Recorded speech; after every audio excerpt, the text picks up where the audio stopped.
ఓం నమో వెంకటేశాయ. జ్యోతిషరత్నాకరం ఛానల్కి స్వాగతం.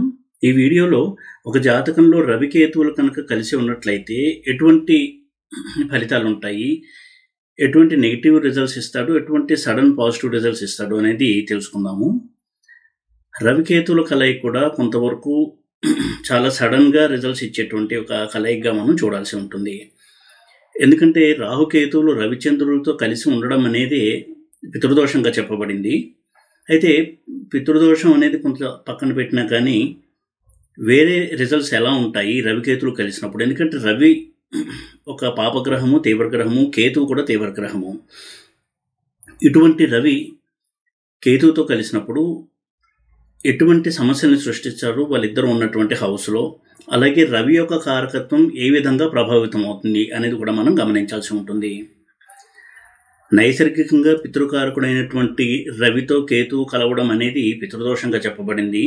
దానివలన ఏంటంటే వారి యొక్క వంశంలో ఆ లీనియేజ్ అంటాం, అంటే వారికి వంశంలోనే సంతాన సమస్య అనేది ఏదో ఒక రకమైనటువంటి సంతాన సమస్య అనేది ఉంటుంది.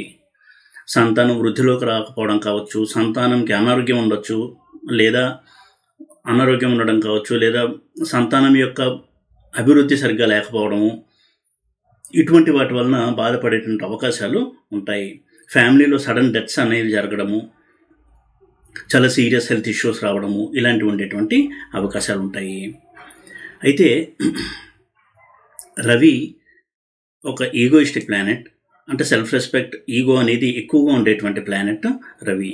అటువంటి రవి కేతువుతో కలిసినప్పుడు వీరు తమ ఫాల్స్ ఈగో వలన, ఈగో హర్ట్ అవడం వలన లైఫ్లో అది కెరియర్లో కావచ్చు, తన కొలీగ్స్తో కావచ్చు, ఫ్రెండ్స్తో కావచ్చు, రిలేటివ్స్తో కావచ్చు, సమస్యలను కొని తెచ్చుకునేటువంటి అవకాశాలు ఎక్కువగా ఉంటాయి. తన యొక్క హార్ష్ స్పీచ్ వలన, అంటే కటువుగా మాట్లాడేటటువంటి నేచర్ వలన కావచ్చు, కొంతవరకు మితిమీరినటువంటి ఆ ఈగో లెవెల్స్ ఉండడం వల్ల కావచ్చు, జీవితంలో కొన్ని సమస్యల్ని కొని తెచ్చుకునేటువంటి అవకాశాలే ఎక్కువగా ఉంటాయి.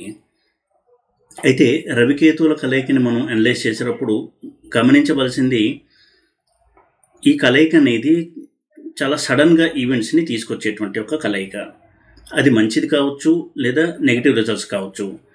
ఉదాహరణకి అనుకోకుండా ఒక సివియర్ యాక్సిడెంట్ జరగడం, లేదా ఉదాహరణకి అది 7th హౌస్, దారకారకుడు, దారపాదము, ఇటువంటి ప్లానెట్స్తో కనుక రిలేట్ అయ్యి ఉంటే వివాహం కాకపోవడము, ఇలాంటి సమస్యలు ఇచ్చేటువంటి అవకాశం ఉంటుంది. లవ్ ఫెయిల్యూర్స్, వివాహమే కాకుండా ఉండడము, వివాహం ఒకవేళ అయినా కానీ అది విడాకుల వైపుకు వెళ్ళడము, ఇటువంటి సమస్యలు ఎక్కువగా ఉండేటువంటి అవకాశం ఉంటుంది. ఎందుకంటే రవి విడాకులు ఇవ్వడానికి ముఖ్యమైనటువంటి గ్రహంగా మనం గమనించాలి.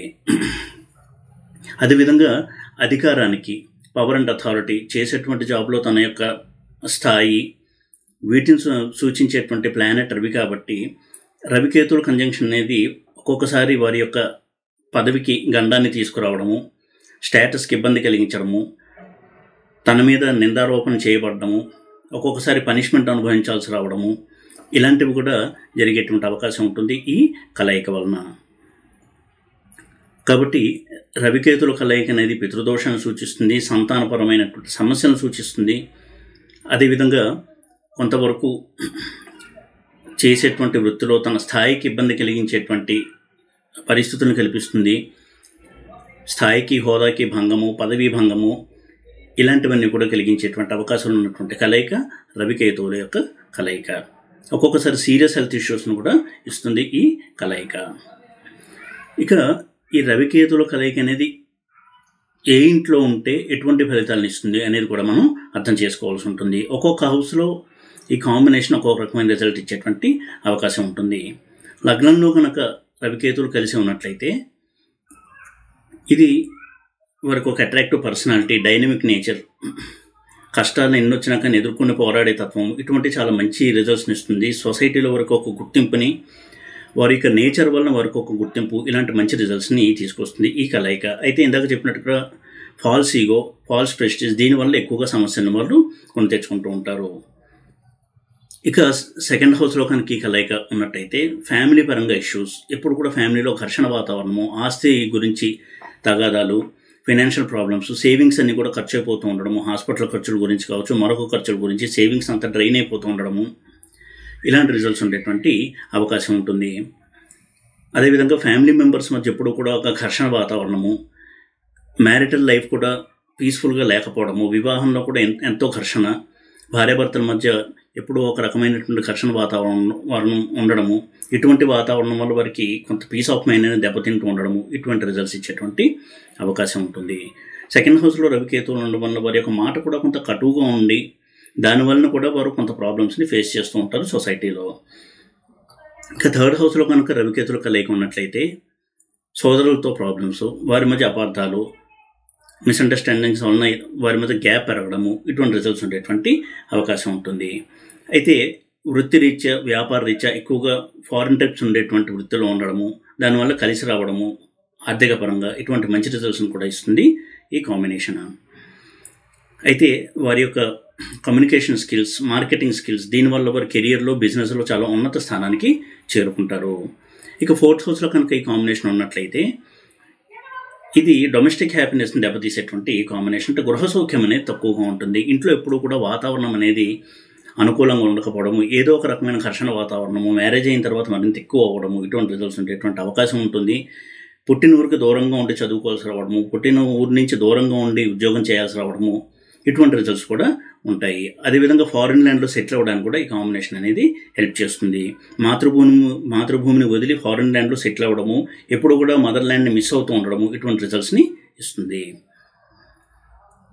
ఆస్తి తగాదాలు, కుటుంబ కలహాలు, వీటి వల్ల కొంతవరకు మనశ్శాంతి కూడా దూరం అయ్యేటువంటి అవకాశం ఉంటుంది. ఇక ఫిఫ్త్ హౌస్లో కనుక ఈ కాంబినేషన్ ఉన్నట్లయితే సంతానపరమైన సమస్యలు ఎక్కువగా ఉంటాయి.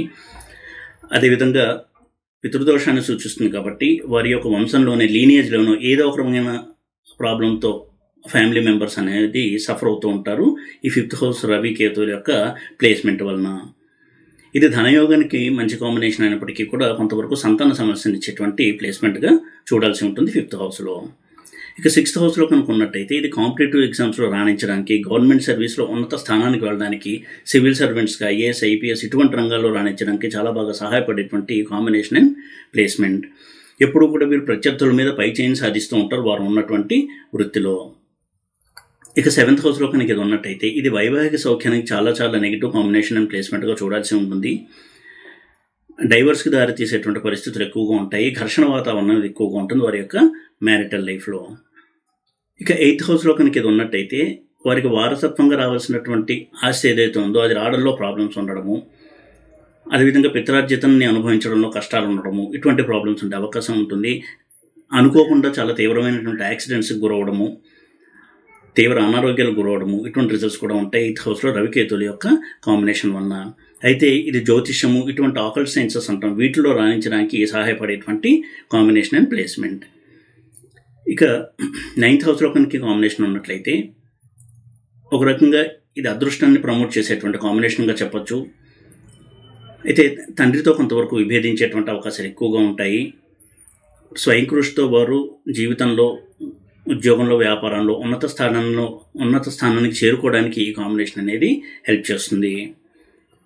10th హౌస్లో కనుక ఈ కాంబినేషన్ ఉన్నట్టయితే వృత్తిలో కొంత ఒడిదుడుకులు, పై అధికారులతో సమస్యలు, కొలీగ్స్తో సమస్యలు, వీటి వల్ల కొంతవరకు కెరియర్ అనేది స్లో డౌన్ అవ్వడము, అనుకున్నంత స్థాయిలో రాణించలేకపోవడము, తన తోటి వారి కంటే కొంత వెనకబడి ఉన్నాను అనేటువంటి ఫీలింగ్ వల్ల కొంత డిప్రెషన్కి లోనవడము, ఇటువంటి రిజల్ట్స్ కొంతవరకు ఉండేటువంటి అవకాశం ఉంటుంది. ఇది ఆధ్యాత్మిక ప్రగతికి, ఆధ్యాత్మిక సాధనకి ఎంకరేజ్మెంట్ ఇచ్చేటువంటి ప్లేస్మెంట్గా చూడాల్సి ఉంటుంది. ఇక 11th హౌస్లో కనుక రవికేతులు కలిసి ఉన్నట్టయితే ఇది సొసైటీలో ఒక స్టేటస్, సోషల్ సర్కిల్ ఇవన్నీ ఇవ్వడానికి సహాయపడేటువంటి ప్లేస్మెంట్ అండ్ కాంబినేషన్ ప్లేస్మెంట్గా మనం చూడొచ్చు. అయితే love failures, extra marital affairs ఇటువంటివి కూడా కలిగించే అవకాశం ఉంటుంది రవికేతుల కలయిక 11th హౌస్లో కనుక ఉన్నట్లయితే. అయితే వీరు ఎప్పుడూ కూడా రిలీజియస్ సంబంధమైనటువంటి వ్యక్తులు, స్పిరిచువల్ వ్యక్తులతో కనుక సంబంధం పెట్టుకున్నట్టయితే వీరికి జీవితంలో ఆనందం అనేది ఎక్కువగా ఉంటుంది. ఇక 12th హౌస్లో కనుక రవికేతులు కలిసి ఉన్నట్లయితే ఇది ఆధ్యాత్మిక సాధనకి, ఆధ్యాత్మిక ప్రగతికి చాలా బాగా సహాయపడేటువంటి కాంబినేషన్. కానీ మెటీరియలిస్టిక్ సక్సెస్ని అంతగా ఇవ్వనటువంటి కాంబినేషన్గా చూడాల్సి ఉంటుంది. ఎక్కువగా అనారోగ్య సమస్యలు కావచ్చు, లేదా ధనం ఖర్చు అవుతూ ఉండడము, ఇటువంటి వాటి వల్ల ఎక్కువగా డిప్రెసివ్ ఫీలింగ్స్ అనేవి ఇచ్చేటువంటి కాంబినేషన్గా చూడాలి 12th హౌస్లో రవికేతుల యొక్క కాంబినేషన్. ఇక ఈ రవికేతుల కాంబినేషన్ ఉన్నప్పుడు ఏ విధమైనటువంటి వైవాహిక సమస్యలు ఇచ్చింది కాంబినేషన్ అనేది నేను 2 ఎగ్జాంపుల్ చార్ట్స్ చూపించి ఎక్స్ప్లెయిన్ చేస్తాను ఈ వీడియోలో. ఇది ఫస్ట్ ఎగ్జాంపుల్ చార్ట్. ఇది లగ్నము మకర లగ్నము, అందులో పంచమారూఢం ఉంది. 2ంట గురువు, 3ంట శుక్రుడు, 5ంట రవి, కేతువు, బుధ, అందులో దారపాదం A7 అని ఇక్కడ నేను రిప్రజెంట్ చేశాను. అలాగే రవి దారకారకుడు అయ్యాడు. 6వ ఇంట చంద్ర, కుజ, శని, 11వ ఇంట్లో రాహువు. అయితే A7 అంటే దారపాదము. దారపాదం ఎలా క్యాలిక్యులేట్ చేస్తామో అని కనుక చూసినట్టయితే ప్రతి హౌస్కి కూడా ఆరూఢాన్ని మనం క్యాలిక్యులేట్ చేయాల్సి ఉంటుంది. లగ్నాన్ని కనుక ఆరూఢాన్ని క్యాలిక్యులేట్ చేస్తే దానికి లగ్నారూఢము లేదా ఆరూఢ లగ్నం అని పేరు. 2వ ఇంటికి ఆరూఢాన్ని క్యాలిక్యులేషన్ చేసినప్పుడు దానికి ధనారూఢము అని పేరు. ఈ విధంగా 7th హౌస్ యొక్క ఆరూఢానికి సప్తమారూఢము లేదా దారారూఢము లేదా దారపాదము అని పేరు. ఎలా క్యాలిక్యులేట్ చేయాలంటే చాలా సింపుల్ ప్రాసెస్ అది. లగ్నం నుంచి 7వ ఇల్లు ఏది అనేది ముందు నోట్ చేసుకోవాలి. మకర లగ్నానికి 7వ ఇల్లు కర్కాటకము, దాని అధిపతి చంద్రుడు. చంద్రుడు ఆ కర్కాటకం నుంచి 12th హౌస్ అయిన మిథునంలో ఉన్నాడు. కాబట్టి మిథునం నుంచి 12th హౌస్ అయినటువంటి వృషభము A7 అవుతుంది, దారపాదం అవుతుంది. ఇక్కడ దారపాదంలో రవికేతువుల కలయిక ఉండడము, అందులో రవి దారకారకుడే కేతువుతో కలిసి ఉండడం, దీనివల్ల వివాహం అనేది జరగకుండా బ్యాచిలర్గానే ఉండిపోవడం అనేది జరిగింది.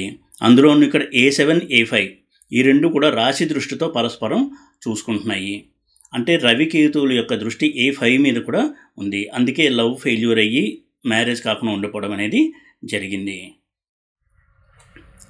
ఇక ఆ పాయింట్స్ని ఇక్కడ నేను మెన్షన్ చేశాను. ఇక సెకండ్ ఎగ్జాంపుల్ చూసినట్టయితే వివాహం అయిన తర్వాత, మ్యారేజ్ అయిన తర్వాత డైవోర్స్ తీసుకోవడం అనేది జరిగింది. చార్ట్ కనుక చూసినట్టయితే లగ్నం సింహలగ్నము, లగ్నంలో కుజ, శుక్ర, 5ంట రాహువు, 6ంట శని, 11ంట రవి, కేతు, చంద్ర, 12ంట బుధ, గురు. ఇక్కడ కూడా రవికేతువులు ఇద్దరూ కూడా దారకారకుడు అయినటువంటి చంద్రుడితో కలిసి ఉన్నారు. దారకారకుడు ఎలా క్యాలిక్యులేట్ చేస్తామంటే ప్రతి వ్యక్తి పుట్టినప్పుడు ప్లానెట్స్ కొన్ని డిగ్రీల్లో ఉంటాయి. అన్నిటికంటే ఎక్కువ డిగ్రీలు ఉన్న ప్లానెట్ ఆత్మకారక, అన్నిటికంటే తక్కువ డిగ్రీలు ఉన్న ప్లానెట్ దారకారక ప్లానెట్. ఈ విధంగా రవికేతువులు ఇద్దరు కూడా దారకారకుడితో కలిసి ఉండడము అనేది ఇక్కడ కొంతవరకు నెగిటివ్ ఇంపాక్ట్ కలిగించింది. అదేవిధంగా A7 నుంచి 7th హౌస్లో రవికేతువులు ఉండడము, దీనివల్ల మ్యారేజ్ అయిన కొన్ని రోజులకే డైవోర్స్ తీసుకోవడం కూడా జరిగింది. ఇక్కడ కూడా రవికేతువుల యొక్క నెగిటివ్ ఇంపాక్టు ఎంత ఎక్కువగా ఉంది అనేది మనం గమనించవచ్చు. ఈ విధంగా రవికేతువుల కలయిక వివాహ సంబంధమైనటువంటి స్థానాలు, గ్రహాలతో ఎప్పుడైతే రిలేషన్ కలిగి ఉంటుందో అప్పుడు వివాహంలో సమస్యలను తీసుకురావడం అనేది మనం గమనించవచ్చు. ఒక ఉదాహరణలో వివాహం కాకపోవడము, ఆ తర్వాత ఎగ్జాంపుల్లో వివాహం అయ్యి విడాకుల దాకా వెళ్ళడము అనేది కూడా నేను ఎక్స్ప్లెయిన్ చేశాను. రవి ఎప్పుడైతే కేతువుతో కలిసి 7th హౌస్ని, లగ్నం నుంచి 7th హౌస్, దారపాదంలో లేదా దారపాదం నుంచి 7th హౌస్ ఇటువంటి స్థానాల్లో ఉంటాడో వివాహానికి సంబంధించినటువంటి నెగిటివ్ రిజల్ట్స్ అనేవి ఉంటాయి. రవి మహాదశలో కావచ్చు, కేతు మహాదశలో కావచ్చు, లేదా వారు ఉన్నటువంటి రాశి దశలో కావచ్చు, జైమిని రాశి దశలో కావచ్చు. ఈ విధంగా రవికేతుల కలయికను మనం కొంత ప్రత్యేక శ్రద్ధతో అనలైజ్ చేసి అటువంటి దశలు కనుక నడుస్తూ ఉన్నట్టయితే ముందుగానే మెంటల్గా కొంత ప్రిపేర్ అయి ఉండడము, తగినంత రెమెడీస్ చేసుకోవడం వలన నెగిటివిటీ యొక్క తీవ్రతను తగ్గించుకోవడానికి వీలవుతుంది. ఈ వీడియో కనుక మీకు నచ్చినట్టయితే లైక్ చేసి, షేర్ చేసి, సబ్స్క్రైబ్ చేయండి. ఓం నమో వెంకటేశాయ.